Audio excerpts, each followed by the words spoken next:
ముందుగా వేదిక టీవీ ప్రేక్షకులకు స్వాగతం. వేదిక టీవీ చేపడుతున్న సర్వే ఏదైతే ఉందో ఇది కేవలం ప్రజల అభిప్రాయాలు మాత్రమే. వేదిక టీవీ అభిప్రాయం కాదు. నిజాన్ని నిర్భయంగా ప్రజలతో మాట్లాడి చర్చించడానికి వేదిక టీవీ ఎల్లప్పుడూ కృషి చేస్తుంది. ఇందులో భాగంగా ఈరోజు రంగారెడ్డి జిల్లా ఇబ్రహీంపట్నం లేబర్ అడ్డాకి రావడం జరిగింది. మరి ఇక్కడ ఉన్నటువంటి ప్రజలు రేవంత్ రెడ్డి గారి పాలన విధి విధానాలు ఎలా జరుగుతున్నాయి, మరి అలాగే గతంలో కేసీఆర్ గారి పాలన విధి విధానాలు ఎలా జరిగాయి అనే విషయాన్ని, అలాగే ఇప్పుడు కాంగ్రెస్ హయాంలో రేవంత్ రెడ్డి గారు ప్రవేశపెట్టిన ఈ 6 గ్యారెంటీలు కానీ సంక్షేమ పథకాలు కానీ ప్రజలకు ఏ విధంగా లబ్ధి చేకూరుతున్నాయి అనే విషయాన్ని తెలుసుకునే ప్రయత్నం చేద్దాం. రిపోర్టర్ కార్తిక్ గౌడ్, వేదిక టీవీ. నమస్తే సార్. నమస్తే అండి. మీ పేరు సార్? నా పేరు వెంకటేష్ అండి. ఏం చేస్తుంటారు సార్? నేను సోషల్ వర్కర్ అండి. సీఎం రేవంత్ రెడ్డి గారి పాలనపై మీ అభిప్రాయం ఏంటి సార్? సీఎం రేవంత్ రెడ్డి గారు పరిపాలన అంటే ఇక గతంలో ఉన్నటువంటి పాలనకు దీనికి భిన్నమైన పాలన ఉంది. గతంలో ప్రజా సంక్షేమ కార్యక్రమాలు కేసీఆర్ గారు చాలా చేపట్టిండు. ఈయన వాటిని అమలు చేయలేకపోతుండు. ప్రధానంగా రైతు బంధు, రైతులకు కరువు వచ్చింది, పొలాలు ఎండిపోతున్నాయి, బోర్లలో నీళ్ళు లేక పొలాలు ఎండిపోతున్నాయి, గొల్రకు పశువులకు మేపుతా ఉండ్రు, పెట్టిన పెట్టుబడి లేక రైతాంగం విలవిలలాడుతున్నారు.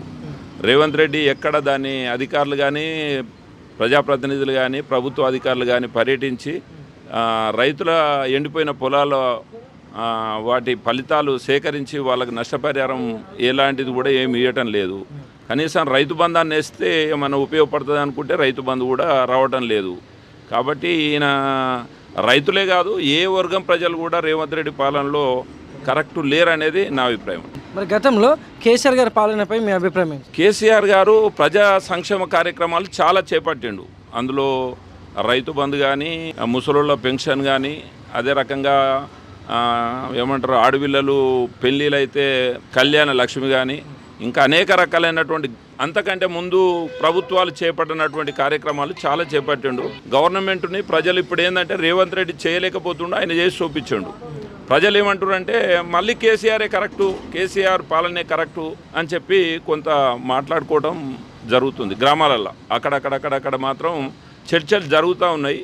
ఈ రేవంత్ రెడ్డి పాలన ఏం బాగాలేదు, ఈయన ఏం చేయలేకపోతుండు అనేటువంటి మాట కూడా వస్తుంది. ఇప్పుడు కేసీఆర్ గారు పాలన అయినా రేవంత్ రెడ్డి పాలన అయినా రెండే అనేది నా అభిప్రాయం. ఒకటి రేవంత్ రెడ్డి పాలన అయినా కేసీఆర్ పాలన అయినా ప్రజలకు ఆయన సంక్షేమ కార్యక్రమాలు చేపట్టి ప్రజలకు దగ్గర ఉండని చెప్పి ఒక టాక్ ఉంది.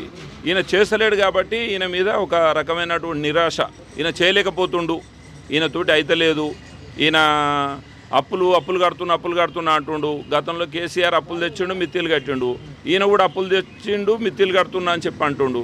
కాబట్టి దానికి దీనికి పెద్ద తేడా ఏం లేదనేది నా అభిప్రాయం. కేసీఆర్ ప్రజా సంక్షేమ కార్యక్రమాలు చేపట్టిండు కాబట్టి ఆయనను ప్రజలు కావాలని కోరుతున్నారు.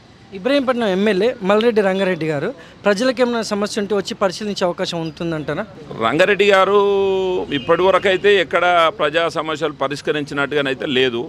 ఉదాహరణకు రామోజీ ఫిలిం సిటీలో ఇండ్ల స్థలాల సమస్య తీసుకొని మేము వెళ్ళాం. అక్కడ రాజశేఖర రెడ్డి గారు ముఖ్యమంత్రి ఉన్నప్పుడు ఒక 600 మందికి ఇండ్ల స్థలాల సర్టిఫికెట్లు మనిషికి 60 గజాల చొప్పున 600 మందికి ఇచ్చారు.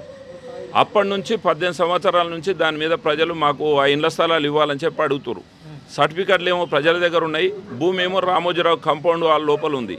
ఆయన అందులో కోకుండా గేటు కట్టుకొని సెక్యూరిటీలను పెట్టి నిరోధిస్తుండు. ఎమ్మెల్యే గారు ఎన్నికల సందర్భంగా పోల్కంపల్లి, నాయనంపల్లి, రాయపోలు, ముకునూరు గ్రామాలల్లో నన్ను గెలిపియండి, మీ ఇంట్లో 2 ఓట్లున్నా 3 ఓట్లున్నా 4 ఓట్లున్నా నాకు వేయండి, నన్ను గెలిపిస్తే నేను ఇండ్ల స్థలాలు ఇప్పిస్తా, రామోజీరావుతో మాట్లాడి మీకు ఇందిరమ్మ గృహాలు కట్టించి మీకు అందులో అన్ని సౌకర్యాలు ఏర్పాటు చేస్తా అని చెప్పి గతంలో మాట్లాడాడు.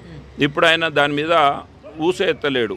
మేము కూడా వెళ్ళి సార్ మాకు ఇది సహకరించమని అడిగితే నేను మాట్లాడి చెప్తా, చూస్తా, చేస్తా అంటుండు కానీ స్పందన లేదు. ప్రజలందరూ మొన్న 26 తారీఖు నాడు పెద్ద ఎత్తున ఒక 1000 మంది రామోజీ ఫిలిం సిటీలో లోపలికి వెళ్ళి ఇళ్ల స్థలాలు ఆక్రమించుకుంటే పోలీసు యంత్రాంగాన్ని పెట్టి నానా రకాల బిభత్సం చేసి అనేక మంది మీద లాఠీచార్జ్ చేసి అరెస్టులు చేసి ఆడోళ్ళు ముసలోళ్ళు అన్న తేడా లేకుండా ఈడ్చి డీసీఎంలు ఎత్తేసినటువంటి పరిస్థితి అన్ని ఛానళ్ళల్లో వచ్చింది.